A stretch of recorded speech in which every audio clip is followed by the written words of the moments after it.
Hello, and welcome to Lydia Nicole's Acting Smarter Now podcast, where I give actors business, craft, and common sense information in order to get you to succeed in your career. Today, I am so thrilled to bring to you a wonderful interview that I did with a headshot photographer extraordinaire named Vanie Poyey. Oh my goodness, she gave me so many great tips what the actor needs to know before they prep for the pictures, what they need to know once they get in the studio with the photographer, and how you should start selecting your pictures once you've gotten them back. So, without further ado, let's go to the interview. So, my first question for you, Vonnie, is why do actors need headshots? The $1,000,000 question. Well, it's a really important marketing tool to convey to the people who bring you in for auditions, specifically what kind of roles they should bring you in for. That's why actors need headshots. That is the short answer. And I can elaborate, but let me see what other questions you have first. All right.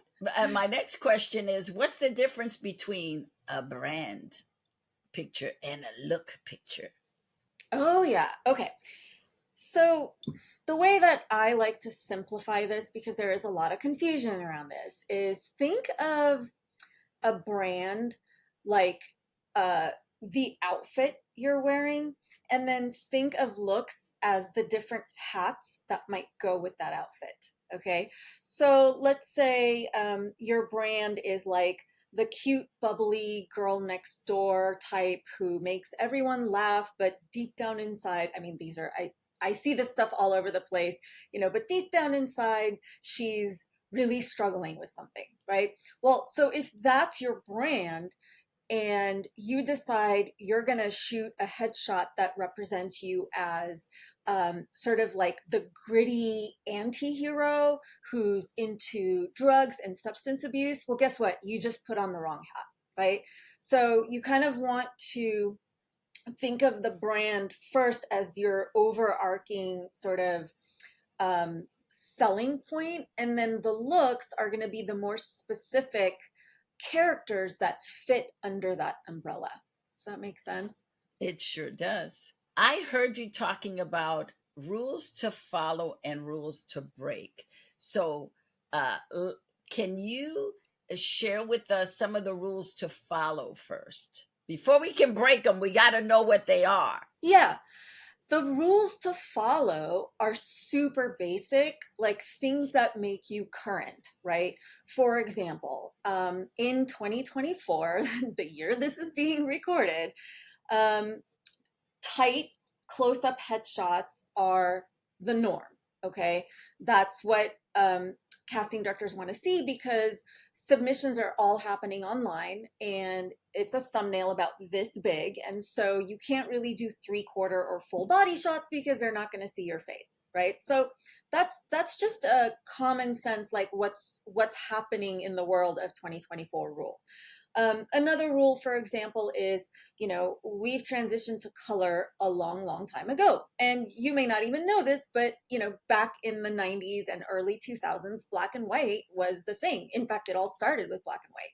And so when I see people these days with black and white pictures, it really dates you.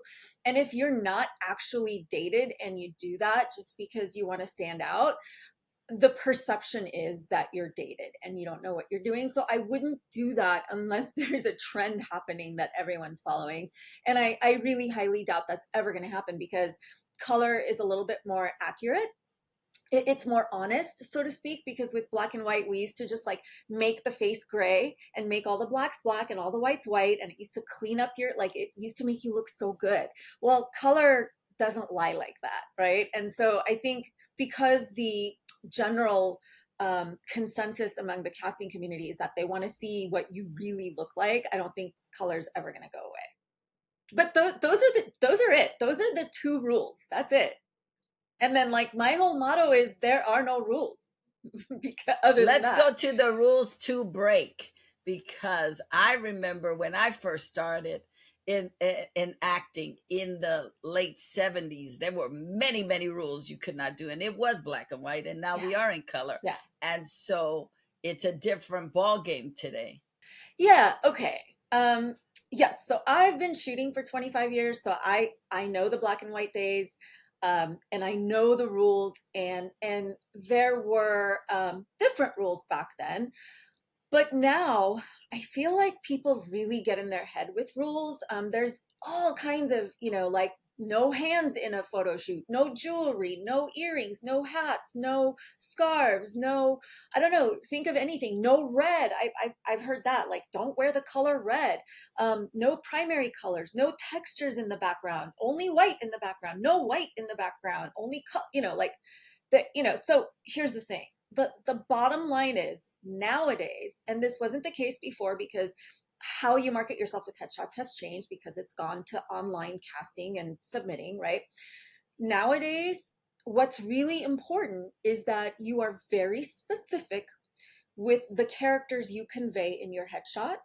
And the only way you can get around not being confused by rules is if you ask yourself one question. And the question is, does this help clarify the character I'm looking to showcase here? That's it. If the answer is no, I'm only putting on this hat because I think it's pretty and it looks nice on me, you don't want to do that, because that's where somebody comes in and says this headshot isn't working. You shouldn't wear hats in a headshot, right? Because I think most people who are critiquing headshots, like casting directors and agents, they're not going to put much time. They have their own lives and they're busy and they have their own jobs. They're not going to put much time into like dissecting, what makes a headshot effective. They just know what works and what doesn't. And so when something doesn't work, it's usually because it's creating a contradicting message in the headshot, in that, that hat doesn't quite go with the I don't know, the barbecue mom, right?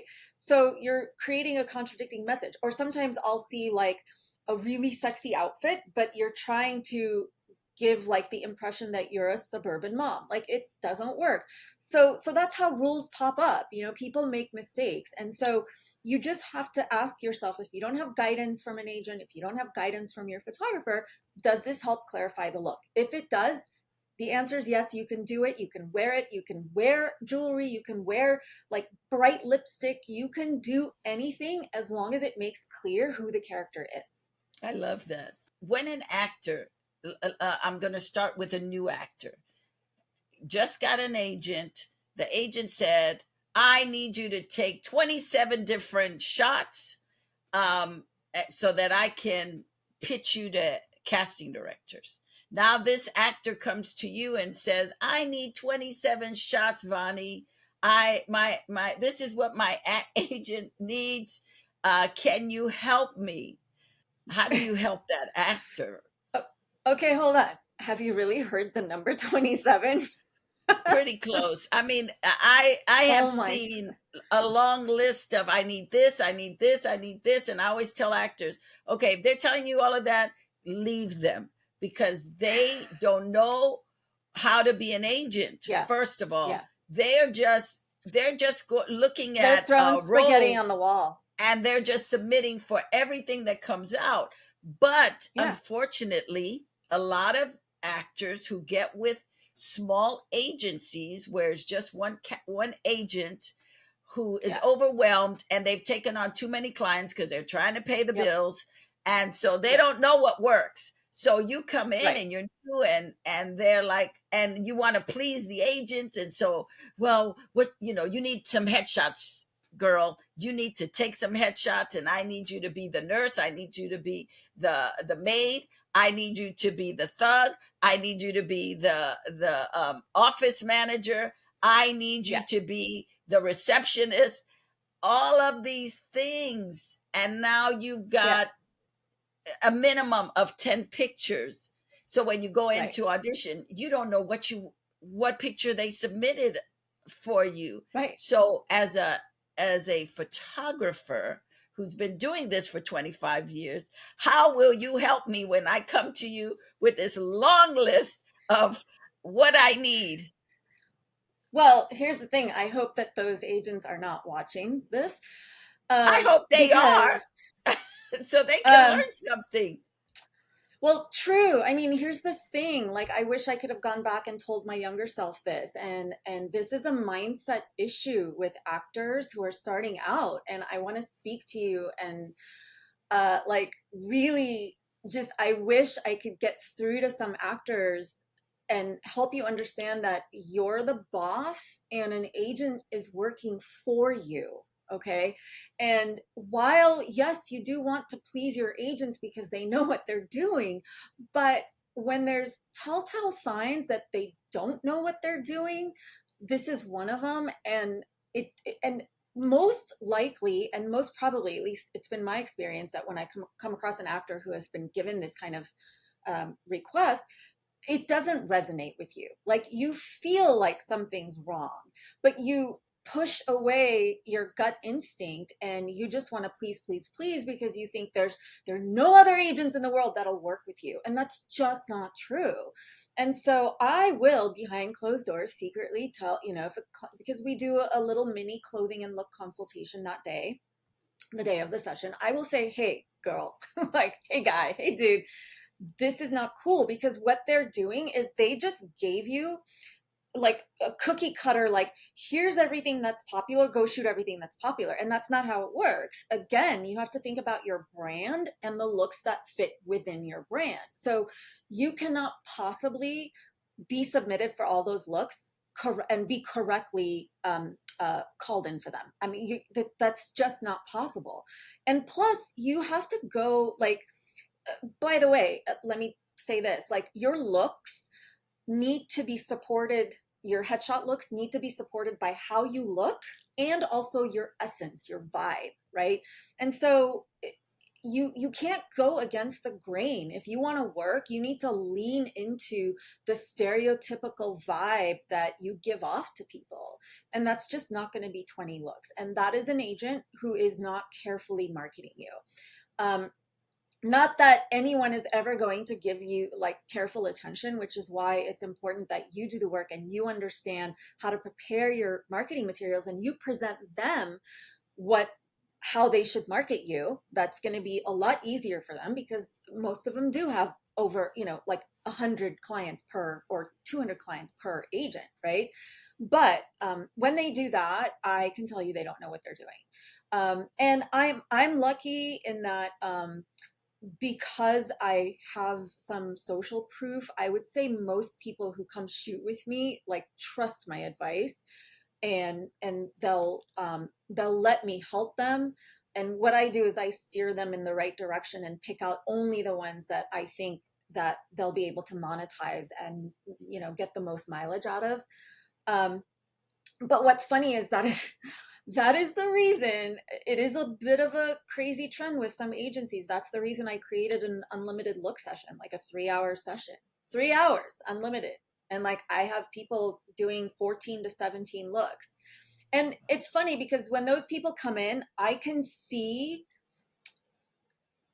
like they can play all those looks. They can be all those looks. But again, I feel like the more niche you go, the faster it is that you're going to work, but you're definitely not going to be able to play 20, 25, 26, So yeah, my clients tend to be a little different because they've prepared, they've read my blog, like they get it. Okay, so we've just been in the office with the agent and now we're getting ready. We've made our appointment with you, we're getting ready. So as an actor, what should I prepare? Forget what the agent said because I'm not doing 27 looks, but I know that I should have a couple of looks, maybe 3 looks. No more than 4 looks because as you said, we can't, the thing with actors is we think we could do everything and we cannot. And especially in TV and film, they are casting you for something very specific to what you look like. Theater is a whole different animal, and in theater you don't need a bunch of pictures, just one headshot, that's it. But I am now I've made my appointment with you. I'm getting myself ready. How should I prepare? Well, you are not going to be alone with me because we do a lot of hand holding and we send out actually a very important guide. It's my wardrobe PDF.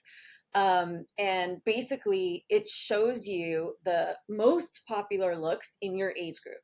So I tell clients, actors who sign up to work with us, okay, so go to that list, figure out which looks resonate with you, and then I give them instructions on how to prepare those looks because you want to dress the character. That's another thing that's very important is you want to dress the character, not yourself. So you're not just bringing whatever's in your closet. You're literally dressing like you would for an audition to make the character believable.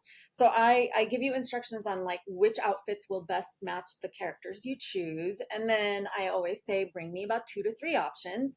And then you come in and we do a clothing and look consultation. And that's when I will often say, like, if somebody doesn't have guidance, like if a rep didn't tell them I want this, this, and this, then I will be the person to do that. And so I tell them, please bring in more than the package you purchased.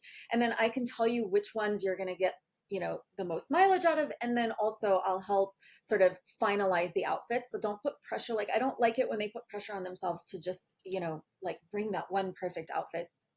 It's not on you. Don't worry. Like, I will guide you. And then, we plan out like that day, like the different hair changes, the different makeup changes possibly. So we have a plan before somebody sits in makeup. And, and that brings me to a really good point, which is hair. I find that agents want to see a variety. So you want to make sure that, you're not wearing the same hairstyle in every single shot just because you're not really in the safe zone. Because when you get an agent, they might say, we need you to reshoot because we need different hairstyles. So, so those are the things, that's how we guide people. And then also earlier about what you said, I would say it has changed now. What I'm seeing more and more is I'm now recommending for adults to get 4 to 6 looks. You can do 4 to 6, and then I'm recommending anyone 13 and under getting 2 to 3 looks. So I am seeing more because what's happened is like 4 looks would be your staple looks. But what's happening right now is a lot of agents are working with casting directors who respond to uniforms. And so like the 80s trend is back of uniforms. And so sometimes like if you get 5 or 6 and you have your staple 4, then you can do those kinds of like very narrow specific looks. They are very narrow, but they work really well depending on which agent you're with. This is the same with like rules, right? If you ask 50 people, like, should I wear a uniform? You're going to get 50 different answers. And, if you ask 50 different people, what are the rules? You're going to get 50 different answers. So it comes down to, when it comes to rules, I just gave you that golden rule, which is ask yourself the question, does it clarify the look? And if it does, great, do it. I work with so many agencies. Never, ever, ever has an agent ever come back and said, Vonnie, you need to reshoot this client because they're wearing a hat. Ever. That just does not happen. But with uniforms, it's who you're working with. So just because you heard me say right now that uniforms are trending doesn't mean you should go do uniforms. It's only if your agent asks for it, because that means they have a relationship with a casting director or 2 or 3 who respond to that. Okay, so I want to get with the uniforms because that scares me. Is it better to give the vibe of a uniform? So if you're going in for the resident doctor, not to have the coat, the doctor's coat on. I mean, you said uniform. I'm thinking the police hat. And I'm thinking I'm literally saying that. Yes. Yes, and I'm thinking, hell no, please. Right. Use common sense. Give us the vibe. I think you do better giving the vibe than to actually going to Hollywood costumes and renting these costumes and then coming in. That's what I envision. Somebody said, wear uniforms, that there's a way clothing wise that you can give that look without giving, I'm a police officer. It's like in Right. social media, they have those little memes that says, "Tell me you are this without telling me you are this." I think both are effective. I think that if you are alluding to a certain type of look, as long as your agent is not actually asking for a uniform, then it will be very effective. But again, there is this trend with certain agencies doing uniforms, and it always comes from the top down. It always comes from the casting directors responding to that. And the only reason why I think it's making a comeback now is because it's gotten so competitive and they get so many submissions now, 5 to 7,000 submissions for a 5 and under. It's just easier and faster for them to recognize that someone can be a police officer if they're wearing a police officer uniform, and that is the reality. And I would never say that. Like, I literally have on one of my Instagram highlights, like, this casting director, I forgot her name right now, but she's like, I love uniforms. Look, it just makes my job so much easier. I can see you do, I can see you as the role. And she's like, I know not everyone loves it, but she does, so that's a perfect example of that. That's her thing. But, and I would never say they don't have imagination. They just don't have time. They don't have time. And the way they're doing it is like, they're looking at, like, here's all the submissions, and they're like, oh, hey, yeah, yeah, oh, there's a cop. It's just their attention. They're busy. They have a lot on their plate. The pictures are this small, so I could see why it's making a comeback. Because it was a thing in the 80s and like early 90s. I know. I would also add to this piece of information, if you want to do day player jobs, then go ahead and get those uniforms. If you are Yeah, looking to have a yeah, long career in this business and you want to move up, then give the vibe, but not the yes, actual uniforms, because it also keeps you on a certain level. If you're yes, if the casting director sees that, oh, they've got their police uniform on, they're not going to yeah, consider you for a leading role most of the time. yes, We yes. are in a caste system, so you as an actor have to decide what you want with your career. So I just want to say that, because just you saying that to me, Vonnie, I'm having Yeah. convulsions. I'm just I'm Like, you're like, you're sweating. no, No, oh Jesus, I help think us.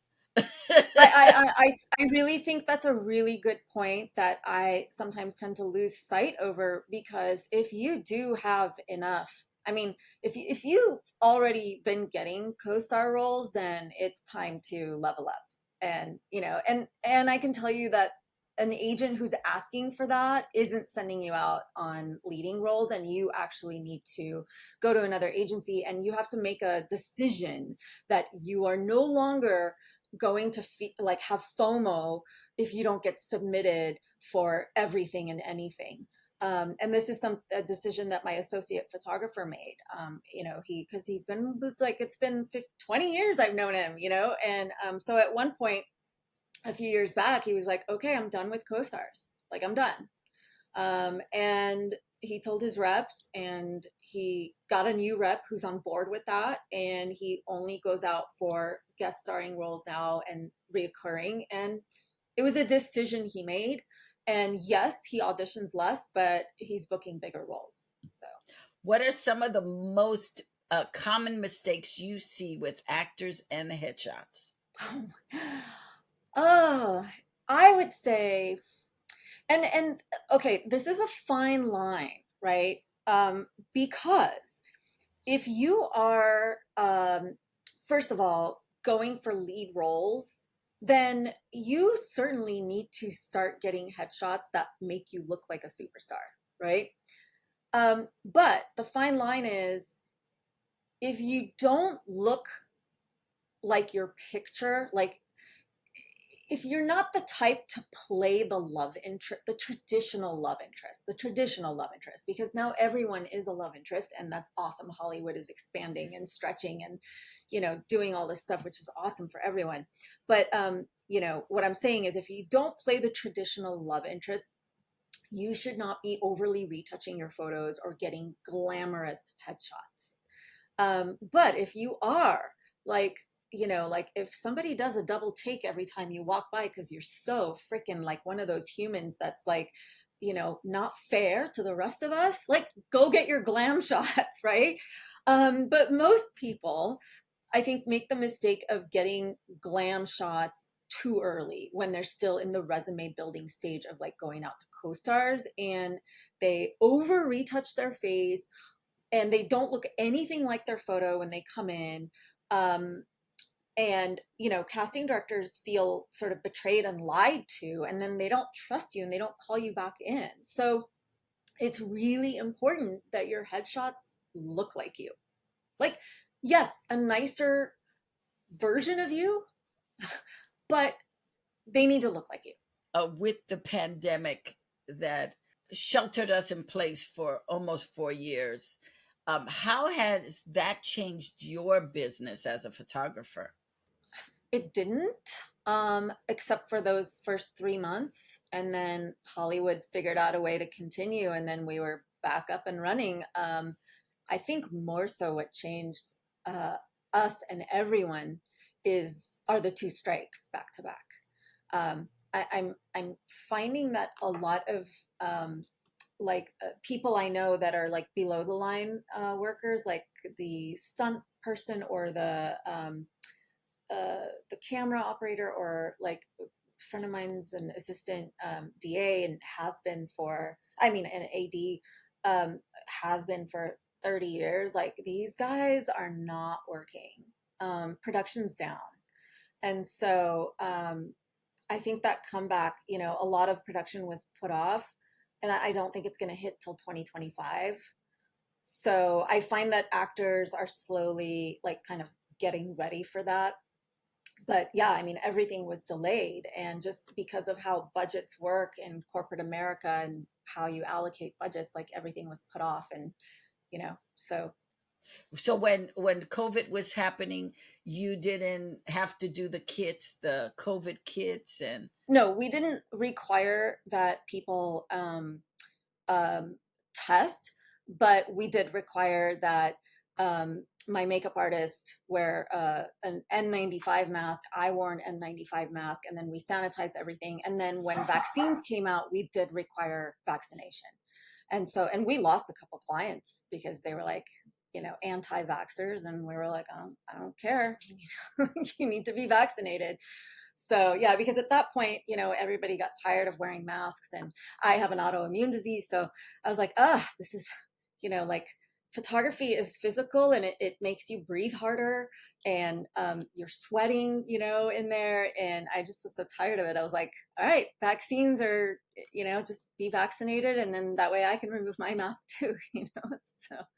Yeah. And then if people wanted us to wear a mask, we do. And my makeup artists, believe it or not, they still wear masks when they are that close to the client now. It's just like habit. They're doing it. I think it's great. I Yeah. I still wear my mask everywhere I go. I wear my mask. I think it is. Yeah. Because you never know. It's not just, it's funny, before the little sidebar, before the COVID started, I was Yeah. going to New York a lot. And a couple of times, I'm a big Korean drama fan. And I would see a lot of the Korean actors would wear these little masks. So I remember thinking, I'm going to get me some of those masks so when I get on that plane, because I tend to Yeah. catch a cold, Every the time. air and stuff. I bought Yeah. those masks right before we Oh went my on where we were shut Wow. down. Yes. So Yeah.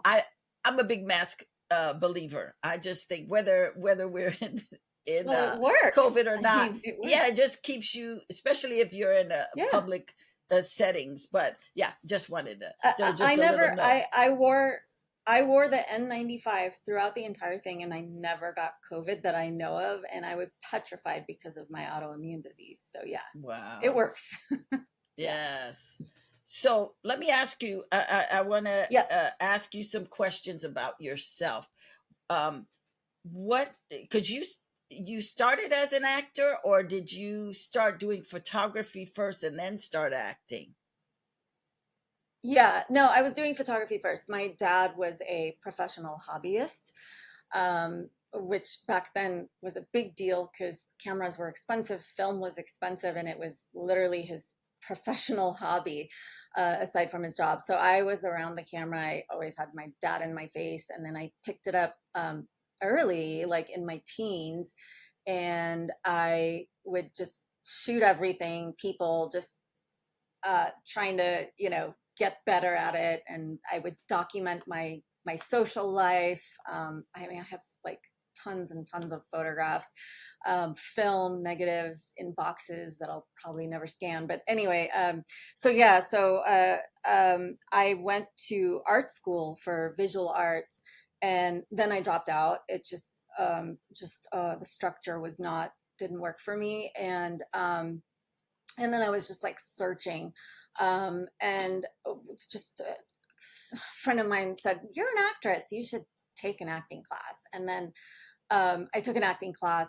And then that's kind of how I started shooting, because I was kind of like known as the girl with the camera. And like this is like film days, like not too many people had cameras, like they do now. So yeah, so then I just started shooting friends. And put together a portfolio and started charging for it. And then I was, when I was acting, I was a college dropout. I was a stoner. I like didn't have my shit together. Can I curse on here? Sorry. I was like really emotionally unstable, just like not in a good place. I was depressed for like a multitude of reasons, and just like life was not good. So I like, no wonder, like I really struggled with the whole acting thing. Even though I got jobs right away, like I had the talent, but I didn't have the emotional state to sort of deal with the business part of it. And there wasn't, like, back then, like, I feel like actors are lucky because you get to watch things like this that are free. There was no free mentorship. There was no Facebook, Instagram, TikTok to learn from. Like, there really wasn't. You got lucky, if someone gave you some guidance, because agents certainly are too busy to do that. So anyway, long story short, I found that I was able to make money as a photographer. I was really broke. And so I had to make the hard decision to pivot, um, and just not put energy into too many places. And I was growing up by then, a little by little, and then just finally I really got fed up with acting, and I quit. And then of course I get a freaking audition to play Will and Grace, what's her name, her younger sister, and I turned it down because I was like, I'm done with acting. So I made a decision to be a photographer, and then I put everything I have into it. So while you were an actor, did you get a Yeah. professional headshot done? Yes, many. And how was that experience for you? Because I'm assuming that those experiences of being in front of the camera, having somebody guide you, had to make quite an impression on you, good or bad. Yeah. Well, okay. So being in front of the camera was not a strange thing for me because my dad always took pictures. I've never had that thing that I see, that struggle that I see actors have of being in front of the still camera. However, I just went, like, no matter what I did, my headshots didn't work. My headshots didn't get me auditions. Agents complained. Like, if I shot with the $500 photographer, they didn't work. If I shot with a friend, they didn't work. I tried so many things, and I was so frustrated, and I was like on this endless cycle of constantly shooting and having a career that went nowhere because I never got auditions. I was so tired of it. And when I started growing my business, I realized, like, what my mistakes were. And what my mistakes were, I was doing exactly what I preach not to do now. I was getting like really pretty headshots. And then I would meet agents and they'd be like, "Oh, okay, I need you to get new headshots." And I don't blame them, but it was just like I had no idea what I was doing. And so I realized pretty is not the way to go. Yes, good lighting, it's automatically going to make you pretty, but you really need to have your personality come through in a headshot for it to be effective. And go figure how to do that one all on your own, right? Most photographers just pose you. Okay, turn your head like this. Okay, smile. And then you're in your head and you're like, how do I smile? You know, so I've had all the experiences. So I created, like, I literally came up with a system that I've been told a lot by a lot, like a ton of actors, that like nobody else does this. So my system to bring out someone's personality and to just like get them out of their head and not be uncomfortable, you know. And again, I never understood that part because I've never been uncomfortable in front of the camera, but it is such a prevalent problem that I felt like, okay, I really have to solve this problem. So I just literally play improv games, like we ad lib, we act out a scene, I'll throw lines at them, and this is not time consuming shit. It's literally boom boom boom, and it's an actor being an actor on camera and engaging with me the whole time. Well, like when you're talking and engaging and acting, you can't both do that and be in your head at the same time, right? So it gets people out of their head, and next thing they know, they're having fun because they're acting, and next thing they know, their personality is coming through, and it's like problem solved. So that's what I came up with to solve that problem. And like I really wish someone did that for me, and maybe I would have had better luck. I don't know. What should an actor look for in a photographer? Okay, on a very technical level, you need to look for consistency in their work, so you know what you're getting, right? This is what makes every business successful. This is what makes actors successful. Like when they hire you, they know what they're gonna get. Like I don't know, Nicole Kidman, she's so prolific right now. Like you know what you're gonna get when you hire Nicole Kidman, right? So you just need to make sure their work is consistent. Number two, you need to make sure they have social proof. Okay, so you gotta look at reviews. Like you gotta see what your peers are saying. If it's not a direct referral, no, even if it is a direct referral, because the photographer that's good for one person may not be good for you, right? And then the third thing is you have to like the photographer you're working with. You have to have rapport with them. You have to like their personality. So I think it's important to like either get to know them on social media or hop on a call with them. Like just make sure like the way they're communicating, that they're personal, they're warm, like or that they like you vibe with them, you know. And and the other thing is, I'm sorry, there's one more. You want to work with a photographer that fits your brand. Don't try to make a photographer that doesn't fit your brand, don't try to make them fit your brand and shoot differently. So what I mean by that is, just to give you an example, like I had a girl call me up and she was like, oh my God, I love your personality. Oh my God, I love you. You're so awesome. You're so awesome. Okay, and here are the pictures I want. And she sends me pictures that literally look nothing like my work. It's not what I do. And, you know, while sure, it's reasonable, you can ask me to do something I don't do, but here's the kicker. Like I have 30 or 25 plus years practice doing what I do, right? So stepping out and doing something different that I don't have practice in, it might not turn out so great, right? So like she wanted like dark and moody and glamorous photos. It was the most bizarre thing. So, and it's not my style. And so I referred some other photographers to her. I said like, go to David Muller, go to Dana Patrick, like go check check out Stephanie Gerard. Like that's what you're looking for. It's not what I do. And thank you for liking me. But, you know, be careful. Just because you like a photographer, like you also have to consider like their style, make sure their brand fits what you're trying to achieve with your brand. As the actors getting ready, should they do, thinking Pinterest board, should they put together a Pinterest board with maybe the looks they're going for? Because now I've identified you are the photographer I want to use because you're very colorful. I'm very colorful. I want color. I don't want to go with the photographer is going to tell me to mute it down to, you got to wear very muted colors. I don't know what that is. I don't know how to do that. I want somebody who's going to let me be bold, loud, and all over the place. So as I am getting ready to take my get as I am again going back to the preparation, because I think before the headshots, it is so important for the preparation. So if I'm pulling my clothes together, I'm thinking I'll take pictures with my little phone. I'll upload it on Pinterest.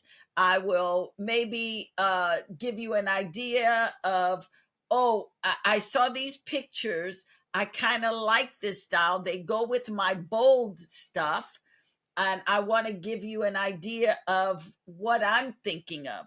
Then I'm going to reach out to you and say, can you look at this and tell me what looks like it will work before I come in. I mean, Right. I'll bring in all my stuff, but Right. I'm just thinking for the actor to get them going, get them involved in the pre-production of the shoot, because it is a pre-production.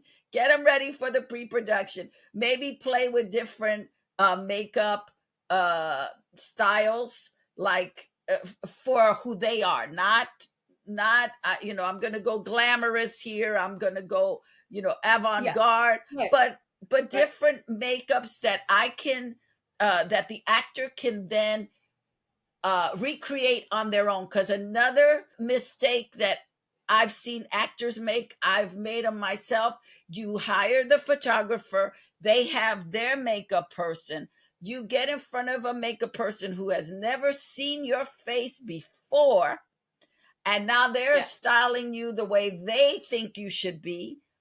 You take Yeah. these pictures, and I've there were a couple of times where I had to do reshoots because the Because of the makeup makeup. artist, lovely makeup, but Right. it wasn't who I was. It's not what I do. And so anyway, so I'm just thinking going back to pre preparation Yeah. for the photos. How can an actor, and especially if an actor has not met with the makeup artist, because to me the makeup artist is more important almost than the photographer. If you've got a great photographer, they're going to do a good job. But We need if to talk about makeup. yeah, let's talk about it. Let me answer the pre-preparation thing first. I think if I was still an amateur and figuring out the industry standards, like I would be all for, yes, send me all that in advance. Like I need to prep, but I do this in my sleep, literally. Um, I have developed a very, very efficient system for myself. I can't speak with other about I can't speak for other photographers, but I would assume people who've been doing this a long time probably feel the same way I do. So I don't need any of that in advance, even if you do. Um, so because I do spend, like, we literally have a strategy session before we start. It's a half-hour consultation. Provided, I have to preface it with this, that you've prepared based on the materials I sent you. And so because I'm so hands-on and because I send you so much stuff, I doubt you'll even need the Pinterest boards, but I could see how you would if you're not getting the kind of guidance you're getting from me, from another photographer. But I personally don't need any of that in advance because we do it all in person. That talk we have about possible hair changes, possible makeup changes is very collaborative, and I need to check with you that, number one, it's okay, like my ideas are okay. I need to get some feedback, and you might give me a different idea and a different take, so like that happens together with the makeup artist there. But I'm going to get back to makeup for you because what you're talking about is so common. But so I don't need it. I don't even need, honestly, I don't even need the pictures. Sometimes people come in with the pictures, like, here's all the outfits that I took pictures of.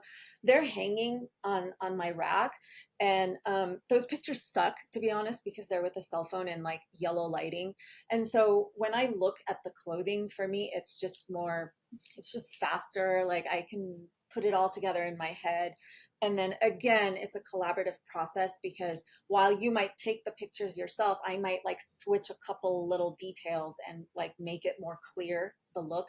And then the other thing is like the outfits themselves. Like when I see the colors in person, all my inspiration happens instantly. Like what my background is going to be happens right then and there based on what you brought. So, so I don't plan any of it. But I could see how, like, 20 years ago, that might have been helpful for me. You know what I mean? So I think it just depends on the photographer, and it depends how much you need to prepare. But with the preparation material I send you, my wardrobe guide is really detailed. You guys can download it. It's poyeyphotos.com/headshot dash wardrobe dash tips. Headshot dash wardrobe dash tips. You download that, whether you shoot with me or not, you are going to be prepared. But let me talk to you about makeup. Okay, so makeup artists, when they're left to their own devices, I feel like they tend to overdo makeup because, like, it's what they do, it's what they love to do, right? So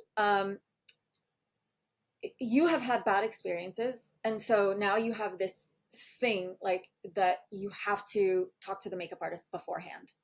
Well, for somebody like me who's running like a really what's the saying, like a tight ship or whatever, like like I have systems that flow and that are smooth and that are repeatable, and part of that is I have a very specific vetting process with makeup artists. I don't know of any photographer that does this, and it's a turnoff for some people. Like they'll contact me, I'll ask them to I want a meeting, I want them to bring in all their products and we're gonna have it's essentially an interview, and some people are like, no thanks, you're too much work. And then the people who do come in, then there's like the second stage of I look at all their products, I make sure that they are not fake up artists. What does that mean? Fake up artist is the girl who's got like one box full of products and it's Maybelline off the counter. Like, I'm sorry, but you have no idea what you're doing, and you can't because there are problems that come up with different types of people that you need to be able to solve those problems no matter who's sitting in your chair, right? So that's a fake up artist. So I look for like the person who has the lightest skin tone and the darkest skin tone. Like we're talking very dark, like almost black skin tone. You need to have that in your kit. And I don't want you to make pale people darker than they are, because they won't like that. Like they're pale. Like you need to match their face, right? And then I have this whole other thing. I have a whole checklist. I check that they have everything for problem solving, because I've learned, like, let me give you an example. Like someone who has extremely dry under eyes, like you need to be able to solve that problem, right? You can't tell me, oh, the makeup looks shitty, I'm sorry, because they have dry skin, like that kind of thing. Yes. Like, like really dry lips, like you need to have like a scrub or a thing that gets rid of it and solves the problem right then and there. Don't tell me your makeup looks like shit because you can't solve a problem. Like solve the problem, right? So that's what I'm talking about. So I do that. And then on top of that, I know they all think I'm crazy. But I then give them a list of like preferences on how makeup should be for actors, for industry standards. Like, so they get all that. And then they have to follow all those rules. And then once they learn those rules, then we can break them like any other, like I will guide them and I will say, okay, Sarah, for this look, we are doing like a really quirky, she's wearing pink polka dots. So let's do like a pink color that matches her pink polka dots. Like if the client's good with that, right? And then we do that kind of thing. So it's very collaborative. And then the other thing is like, I will ask you with the makeup artist there. Like I'm hands-on. Like it's not like, oh, they're doing their thing, like it's the makeup's job. No. I'm there and we say, hey, do you feel like you look like you? Is there anything we did you wouldn't do, or vice versa? And that way it makes you comfortable. So because I have this system, honestly, like if you came to me and you were like, I need to talk to the makeup artist, I'd be like, oh no, because we don't know. Like I have 4 girls that I rotate and we don't know who we're booking. It's based on availability, and we only book the week before because we want to give them the opportunity to take bigger jobs than, headshots. And so like we don't book them months in advance, so we just rotate depending on, but I always tell them like, this is my process. If you trust me, like trust that it'll work out with the makeup because I'm so hands-on. you know. And you can see their work in my portfolio, and it's all consistent. Oh, that's another thing, is because I work with different people, like I need to make sure that they follow the same formula so that what you see on my website is what you're going to get. I love that. I know that was I a mouthful, love but that. you No, know, no, no, it's no. the makeup I issue is really an issue. It is. It is. Yeah. Makeup and hair. Photos are so important. I mean, we started at the beginning of this interview the purpose for headshots. You Yeah. can't get an audition unless they like what they see in the headshot. So Yeah. uh, you can't take enough time to walk through somebody who doesn't know or is paranoid about, because I would say maybe 80% of actors hate getting in front of a camera, not a Yeah. regular movie camera, Not a but moving picture. still. Yeah. That's Still. right. Yeah. They freak out, and Yeah. so it makes it worse when you go in front when you go to a photographer who um, they they haven't they don't make you feel comfortable. So let me Yeah. as an That's actor awful. say all the horrible things that I have uh, experienced with photographers, which is why I like you, because I feel like I would not be paranoid going to you. But let me Yeah. just break down what horrors are out there. You get a photographer who is it's their style. Yeah. They're putting you in how they do it. So Yeah. when you get those pictures, it's Andy's pictures, not Lydia in the picture, but it's Andy's picture who posed Lydia. There Yeah. is no my personality cannot come out. So that's Yeah. that's one bad photographer. Not bad, but not the best for a headshot. The next Right. one is a photographer who, when you get in front of them, they're doing micro posing with you.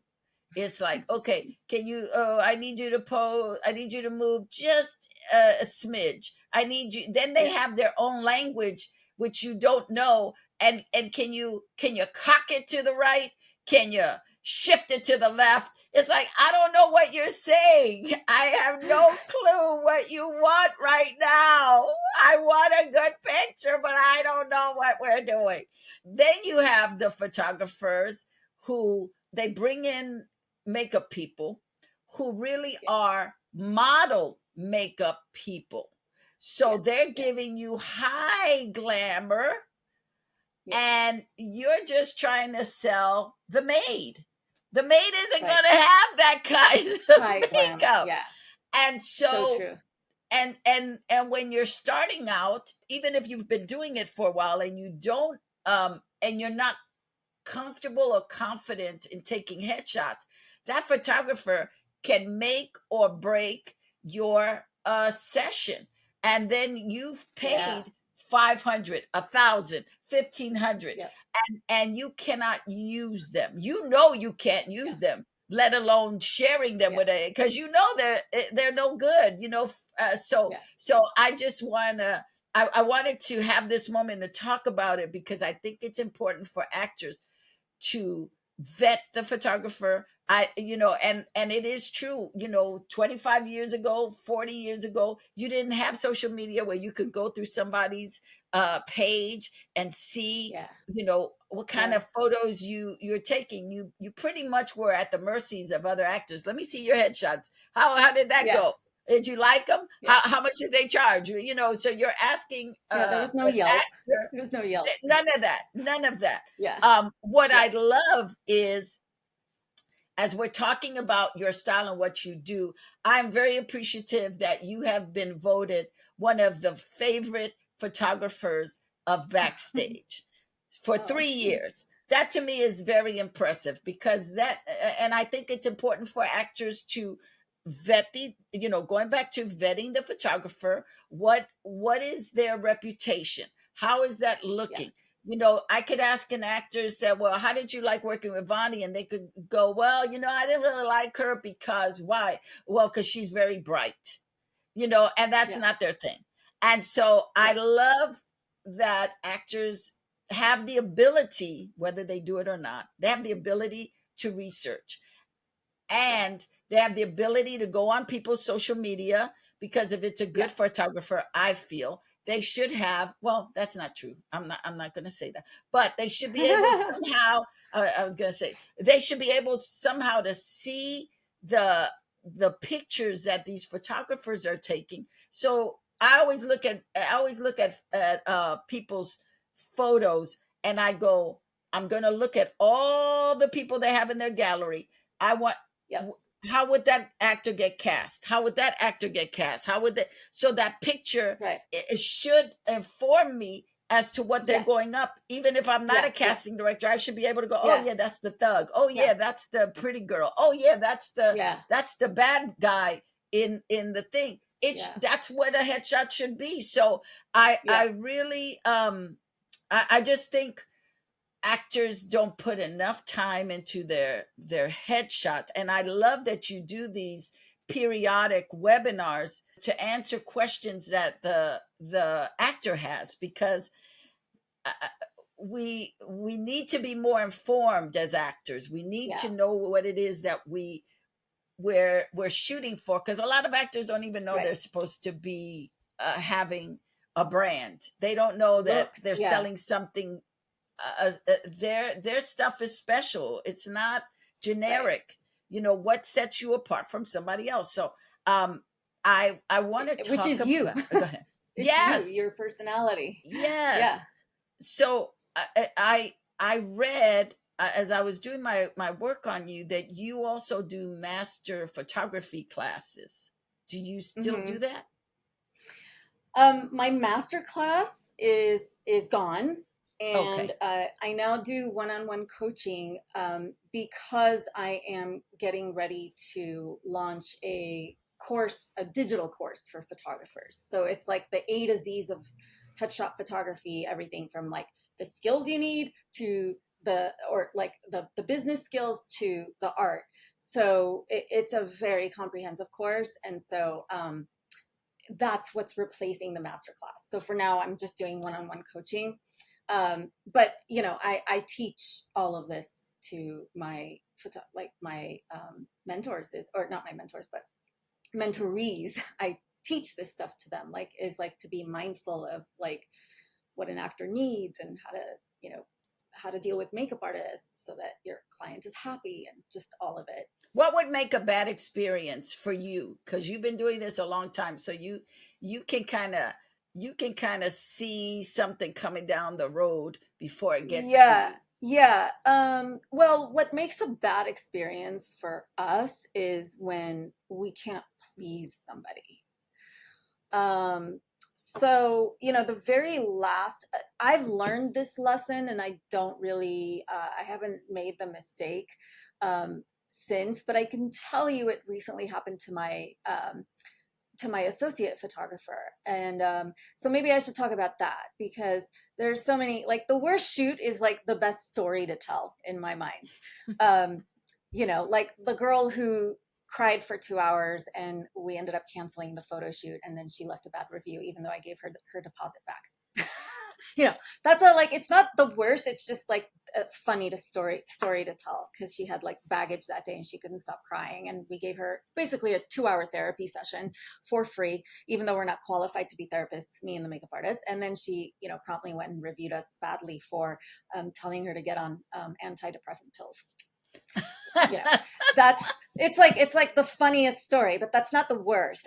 The worst is when we can't please somebody, no matter what we do, because we are very much one of those studios that my associate photographers, I have two, for anyone who doesn't know, I have two associate photographers who I've trained to shoot like me.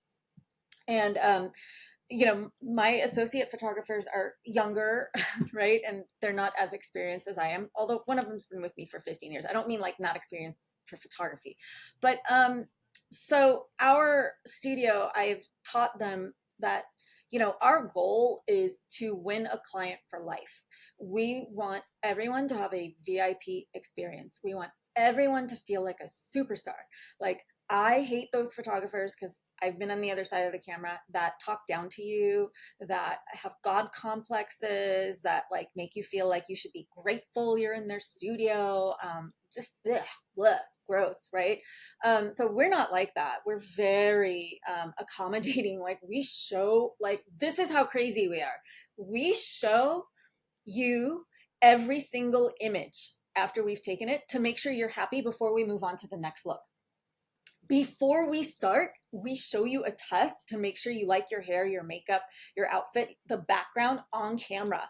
So before we start, if there's something we need to change that you want us to change, we change it. Like that's how much we bend over backwards. Like I'm like a big believer in, because I'm one of those people that like, I'm very picky, and I know that like there are hairdressers who have just rolled their eyes and treated me, you know, like made me feel small for wanting like my picky things, you know? And so like, I'm very accommodating. And then when I get those clients, I understand them because, you know, I'm the same way.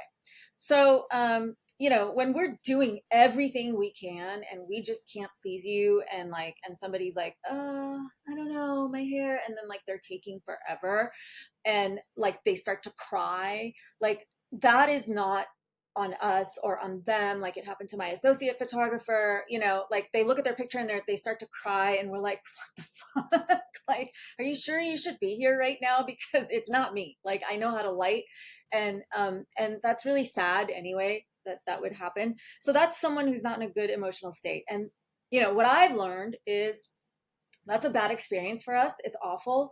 And if you let it go on, that person also like becomes vindictive and then leaves a bad review. So I've learned like the lesson is you need to end it. Like this is not happening. Like this is not a photo shoot I want to have. And unfortunately, like, you know, my associate photographer, like not having like the balls or the, like, he really wanted to please her, you know, and at one point when it's impossible, like we need to recognize we can't, and we need to end it. And because he didn't end it, we had to deal with this woman like for a long time.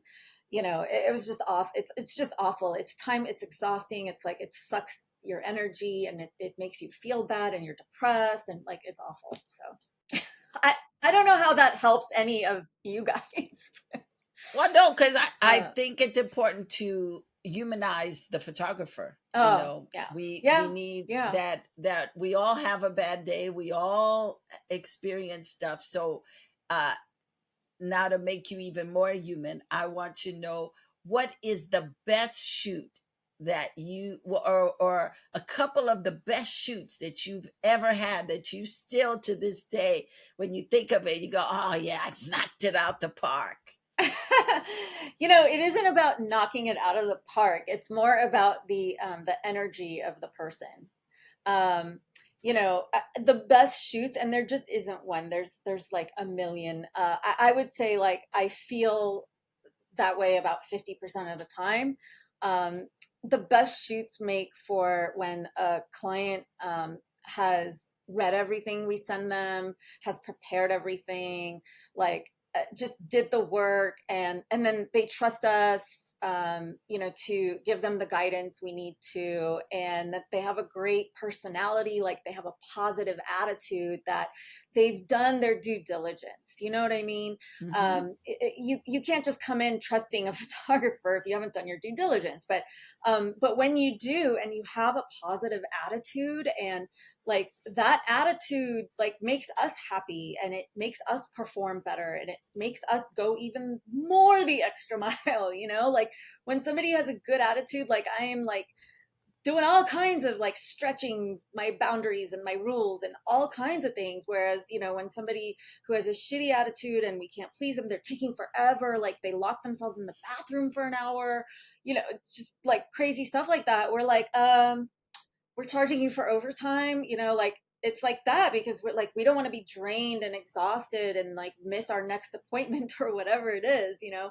But yeah, like the ideal shoots are always the people who are prepared, who read the things we sent them, who took the session preparation seriously, come in with a positive attitude, and just allow me to lift them up and give them a fun experience instead of that usual painful like posing experience.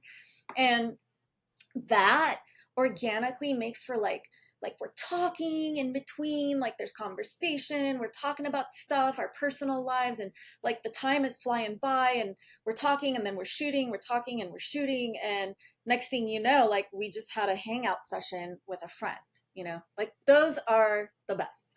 How often should actors take headshots? Like, if they got a really good headshot, if they went to you and got a really good headshot, and that shot is getting them auditions left and right, how often should they then go, oh, it's time for another headshot?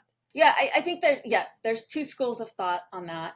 Um, my thing is, so I have two answers to that. Yes, when you drastically change your look, you should get new headshots. Like, I think that's a given. When you drastically change your look, if you gain 20 pounds, get new headshots. If you lose 20 pounds, get new headshots. If you cut your hair, get new headshots. Now, if your headshots are working and it's been 2 years and like you're getting auditions, this is what I recommend. And I learned this, like, I'm going to give credit where credit is due. Because my associate photographer, Kayvon, he works a lot on TV film. You know, this is coming from his experience. If you're going out, but you would like to go out more, what you should do is get a submission report and look and see what are the auditions you're not getting and which photos are you missing that go with those auditions. And so I call those the add-on looks. So like, you know, you've got your staple.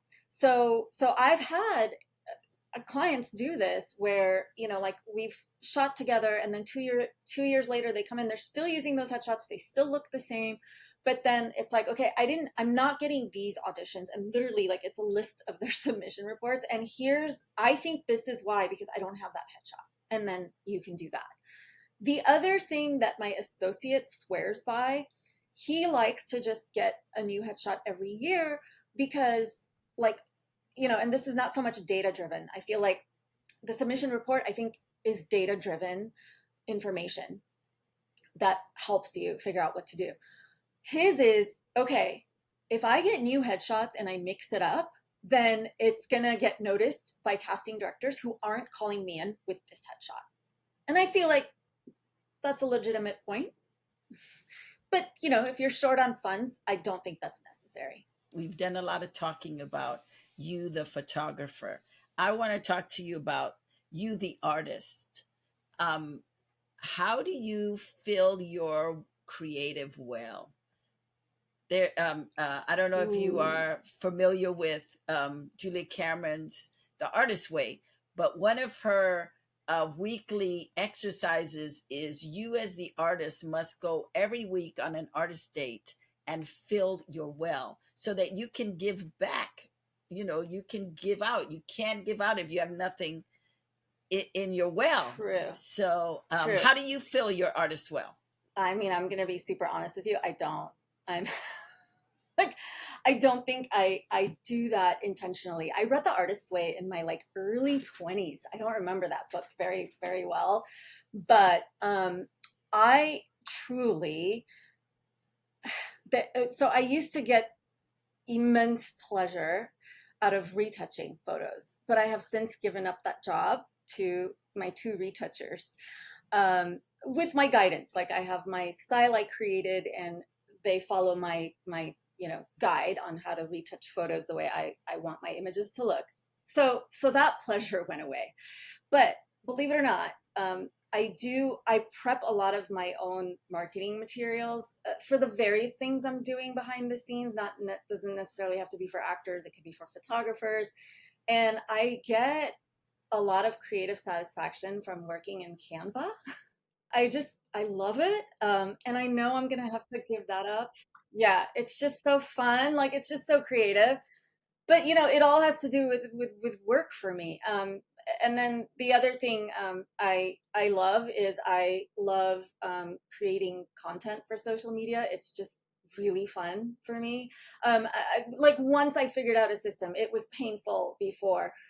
Until I got to doing the thing, and then it was fun, but then it was painful because I felt overwhelmed. But once I figured out a system, like, it's really fun for me to like do like create content for social media. It's like, little tiny acting snippet jobs. What do you love about social media as a photographer? I mean, I think just the whole, like, because it's so visual. I love that about, well, I guess it depends on what platform you're on. Like, LinkedIn is not visual, so sorry, I didn't mean to say that, but I'm on Instagram. You can find me, my last name, Poyey Headshots. Easy. My last name's on the screen. So that's, but it, like, I'm on Instagram. So Instagram's very visual. So I love that about it. And then I just love just having the reach and the social proof. Like, ever since Instagram became a thing, it's the most bizarre. Like, my life changed in that people would come in and they would say, "Oh my God, I've been following you for 3 years." And then, like, I make a suggestion. They're like, "Whatever you want. I trust you. I trust you."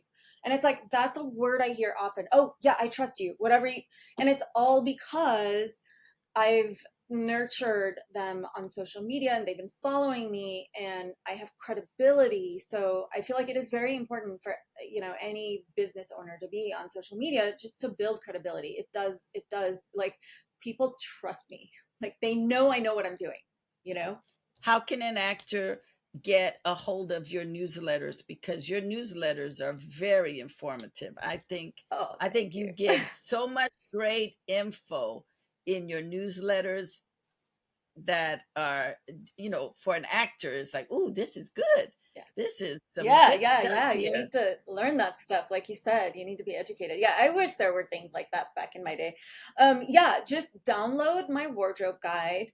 You can certainly get the link from Instagram. We'll also put it in the description.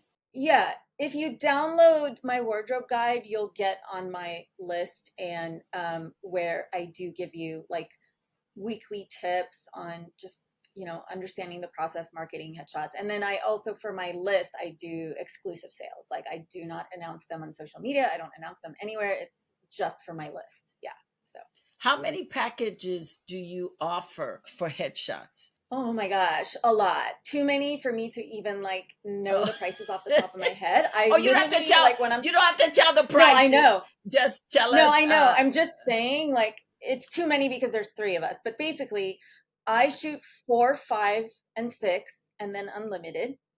And then with my associates, we start with 2 looks all the way to unlimited. So we have 2 sets of 2 looks all the way to unlimited. And the idea is we have different price tiers. So I'm priced the highest. Then comes Kayvon. Then comes Joe. They're both actors, and then recently we started to take Afterpay for payment plans if somebody wants to pay with an Afterpay card. So we recently started doing that. But yeah, we have, different price tiers for different budgets based on who you shoot with. And with the guys, they do shoot smaller packages. I only start with 4 looks, but then, like, for my list, I do special sales where I do 1, 2, and 3. But only for my list. Like, no one, like, yeah, the outside world doesn't get those announcements. So, How did your father inform you as a photographer? probably, I guess I always followed in his footsteps. Um, he certainly, I don't think, saw a career in it for himself, and I don't think he ever encouraged, or, he never saw my success. He passed away young, Oh, unfortunately. Yeah. I'm sorry. So, yeah, but I think just the fact that I wanted to follow in his footsteps, and I kind of like did everything he did, including the camera. And he certainly taught me how to use a manual camera. He taught me, just, these are the buttons, this is how you do this, and then and then I took I've only taken 2 like photo 101 classes, and then I took another class one time, like, after being a full-time photographer, just to learn how to use studio lighting for my corporate work. But that's it. I'm self-taught. And at one point, I mean, he shot candids of our family, and then he shot scenery, and I just have no interest in scenery, and I don't do candids. I do, what I do is staged, right? So yeah, so I kind of like went a different route, but just, I think just him being a photographer is what influenced me to pick up the camera. And thank goodness, because this was not a planned career. Like, I didn't know what the hell I was going to do when I dropped out of college, you know? So, Are there any photographers that have influenced you just by oh, watching yes. their work? Who are a few of them? Um, you know, just, I'm just going to say one person because this is the person that influenced me to do what I do.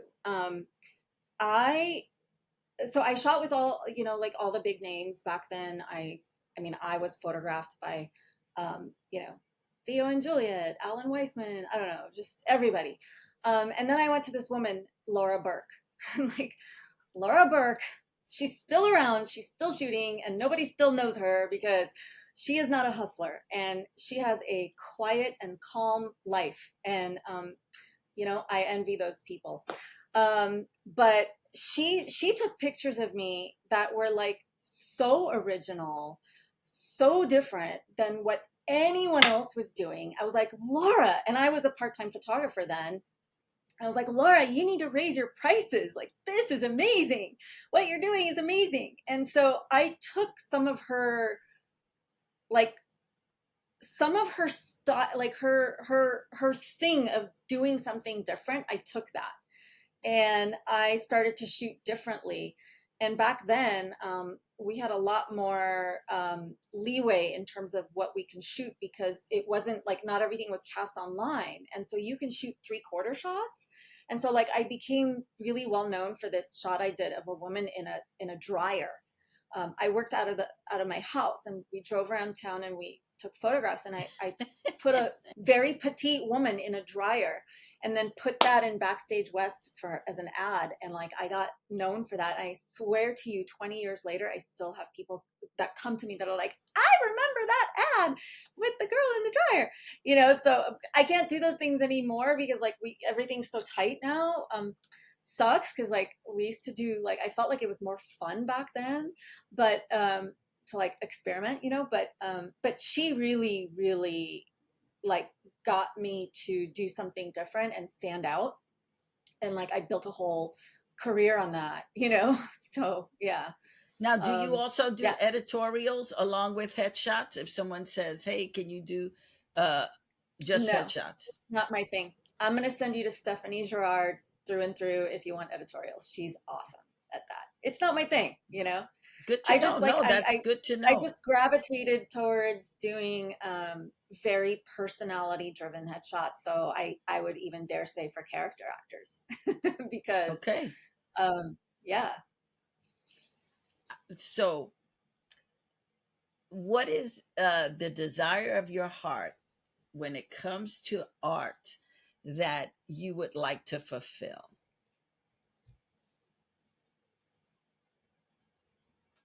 Ooh, hot, deep, Lydia. Oh my God. What? Desire of my heart when it comes to art that I would like to fulfill? I know it's in there because Oh, you captured somebody in a dryer. That's yeah. very artsy. Yeah. I mean, you know, what if I don't have an answer? Is that You okay? don't have to. Because Yeah. here's the thing. I think that the more you make it a business, the more you get away from like the creativity. Be, you have to put systems in place that make you efficient and also that make you recognizable. I mean, this is something I teach. Like, unfortunately, like I can't go around shooting whatever the heck I want and make money that way. Like, I have to be predictable. Clients have to know what they're getting. So, when you don't, like when I was younger and I was experimenting with styles, like I didn't have a style that was recognizable and I also didn't have a name and I also didn't make that much money, right? I had the freedom to experiment and try things until I found like the thing that I really like and like full throttle went for it, you know? So I think those days are behind me. I don't know that I have that anymore. I hope not. I hope at some point you take a breath and you will get back to your art because I think money is great. We want to have money. We want to be able to do what we want, and money is the way we do it. But we also, going back to feeding our well, our creative Our well, to soul, right, yes, right, because then you can get brittle, because you're so efficient that you get brittle. right, So right. I'm going to be praying for you that you wake up and you just go, I want to do this, I want to go to Rome, I want to take pictures. People already know you, so you can take that Right. little period and just do a little tiny pause and have fun again with your camera, because I hear it in you. I hear the Yeah. beauty of your art. Well, And I so do that. I do okay. that. I have like I used to have on my website like all my travel photos. I do that. Like I take my camera and I take like really, I try to take awesome pictures. It's not my strong suit, um I've taken them down just cuz I just try to condense my website. But no, I do that. I do that. Okay. All right. I'll leave you alone now. So my question to you is, where would you like to be in 5 years? What would you like your business to be doing, or you as a businesswoman to be doing? How do you see yourself in 5 years? Okay. So, in 5 years, I would like to be teaching exclusively with my digital course, and then having my two associates do all the shooting, um, just so I can scale back and slow down a little bit. Because this is really hustle. It's a hustle job. It's not a thing you can, like, there's never a time, okay, I've made it, I'm gonna put my feet up and relax now, because technology changes so rapidly and so often that there have had to be like parts of my business that needed to be revamped to, keep up and not become obscure. And it's just a lot of work behind the scenes. It's more than people could possibly imagine to like keep up with all the technology front facing and behind the scenes. So yeah, so I would like to, like slow that down and just have my associates do the shooting. I like marketing, so I would do that, and I would like to just doing my teaching, and like having other photographers realize that they can make a good living as a photographer. Like it's really sad. I've talked to photographers that are like, "Oh, it's a pipe dream," and I'm like, "What?" Like you can't call photography a pipe dream, we're not talking about being millionaires here, it's yeah. So I just, just that, to like be able to like make an impact on people who are just in a bad place, have bosses that they don't want to work for, and they want to create like a life on their terms, basically. You've talked about this a few times during this interview, about being very efficient and having a system. Mm-hmm. And you come from not knowing what you wanted to do, not knowing where you were going, to pivoting 180 degrees into, now we are efficient, now we have a system. Where did that come from for you? Well, turned out I'm naturally a type A person, so I'm organized.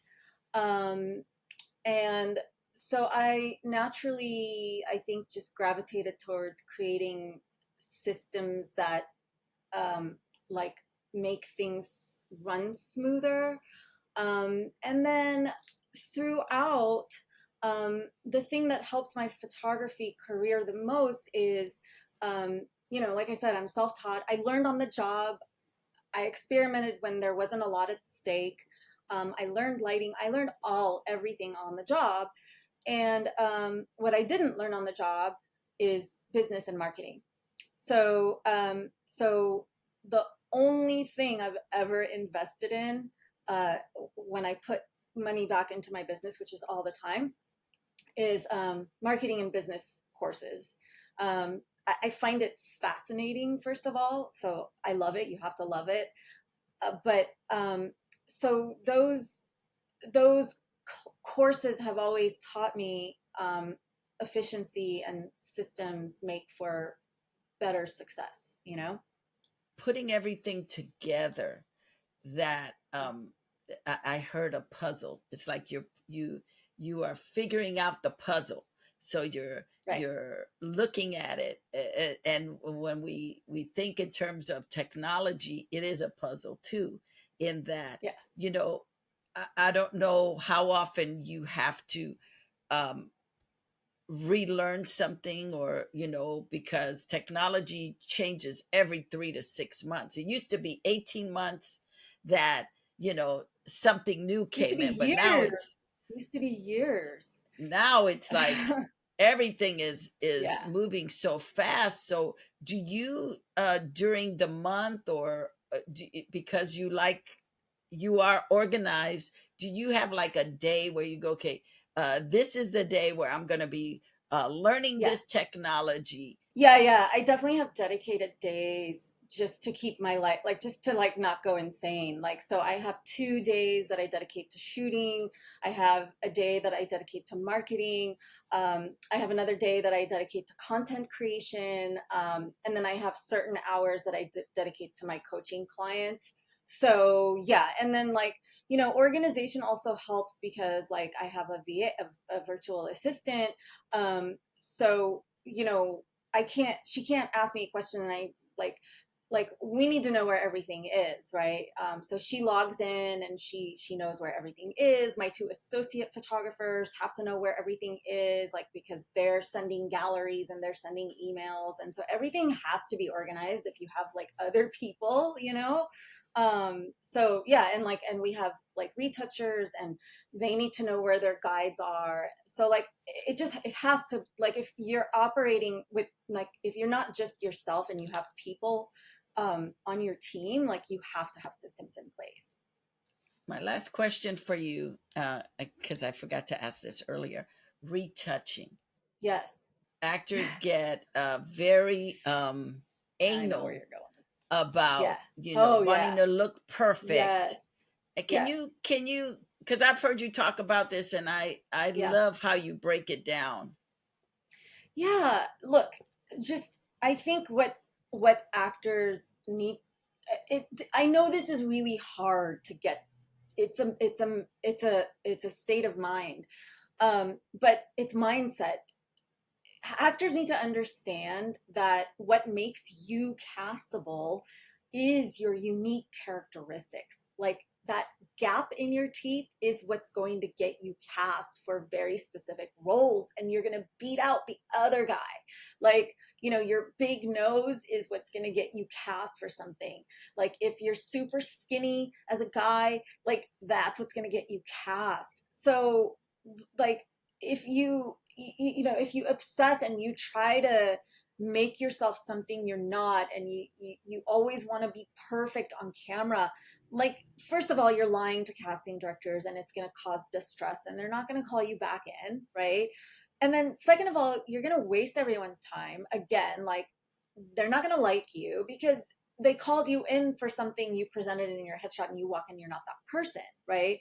So like I always say, just like I've stopped obsessing. Like I don't even retouch my own photos anymore. Just like I am who I am. But there are people who find me cute, like and that those are my people, right? Um, like and just I mean I'm talking because as a business, I can very much relate to actors because with social media, I am a brand. I am a brand that like either you like or you don't like, and so you have to accept that. Like, don't try to, whiten your teeth if they're not, because you're going to get called in for that role on Ozark, like the guy who smokes too much crack with yellow teeth. Like that's what you're not getting. That's what actors, they feel like they have to neutralize all those imperfections. It's like, no, no, no, no, no. It's the opposite. This is your differentiation. Like, this is what's going to get you cast. Hmm. So, Yes, no, I think that's a class in itself. teaching Yeah. actors to show up authentically as who they are.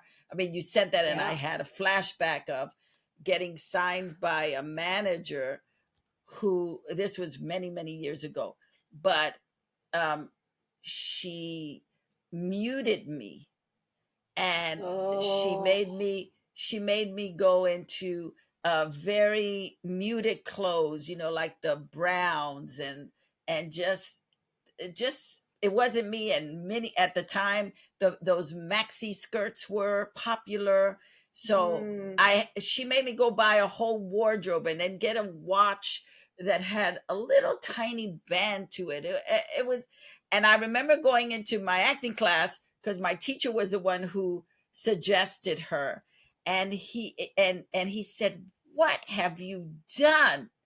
I said, "Well, so and so told me to do this." He said, "You take all those clothes back and you tell her no, thank you."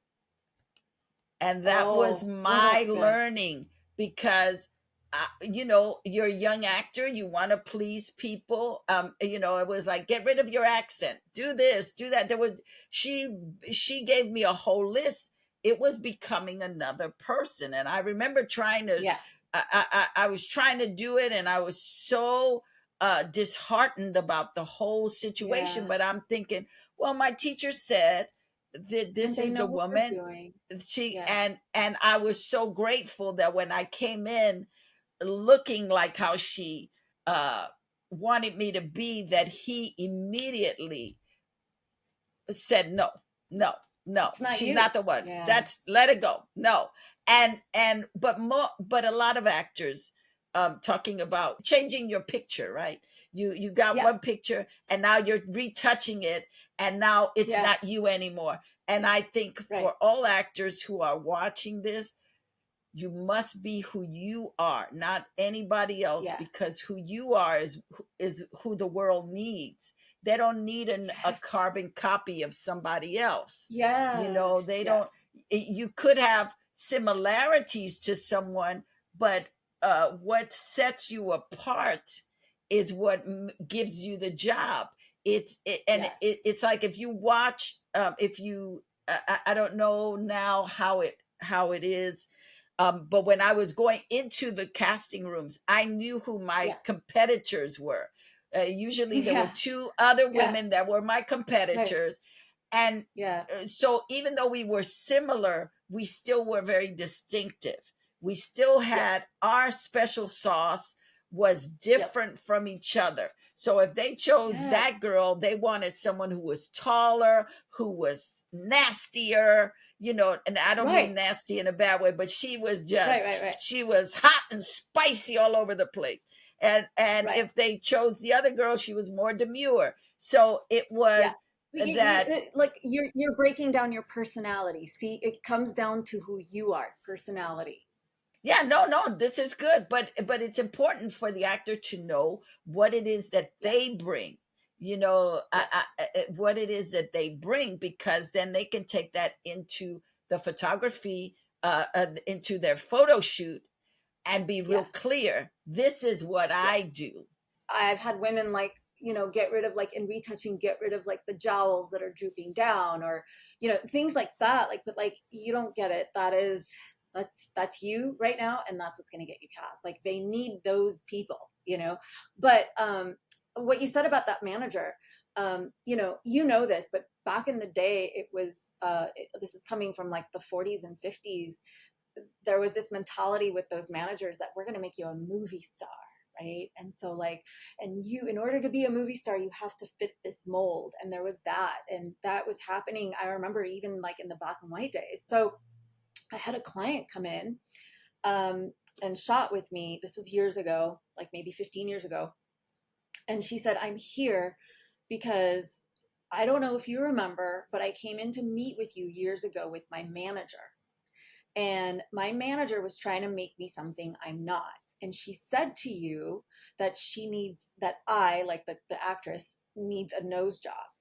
And, we're going to have her do a nose job, but can you retouch her nose? And she said that, I looked at the manager all funny, and I was like, I guess I said something like, no, she doesn't need a nose job, but that is who she is. Like, I was honest. I didn't get the job. The manager was there. This is when we had sit-in interviews with people, just so everyone watching. There were no websites. There was a portfolio book, a leather-bound portfolio book, and like my potential clients would come in, look at my book. And so like this manager came in with her client and was looking at my book and was interviewing me, and I didn't get the job because basically I shut her down, and I was like, you're crazy, lady. But she was one of those, like, she was like ancient, apparently. I don't remember this interview, but she was like old school and wanted to like make a movie star out of this woman. Well, I mean, first of all, that would have never worked back then anyway, because those days were gone. But this girl, you know, like 10 years later, 15 years later, came back and said, you made me feel really good that day. Thank you. And like, this is why I'm here today, you know? And I'm like, oh my God, well, thank you. I'm glad, you know, I didn't get the job then, but I got it, you know, later. But yeah, just those days are over. Thank goodness. I don't need those managers anymore. Is there anything I haven't asked you that you feel the actor should know before we? No, I just think you were super thorough, and I'm just going to circle it back to your very first question, which is, I think we elaborated on it, but actors just need to think of headshots as a marketing tool and not just an opportunity to play dress up, right? So it's a business card. It's a marketing tool. Hey, actor, thank you so much for watching. Drop a line, give us a thought, let us know what you think about this video, and share it with your friends. And don't leave right now, because I got another great interview for you. This one is with Jodie Bentley. She breaks down all the information you need so you don't ruin your career.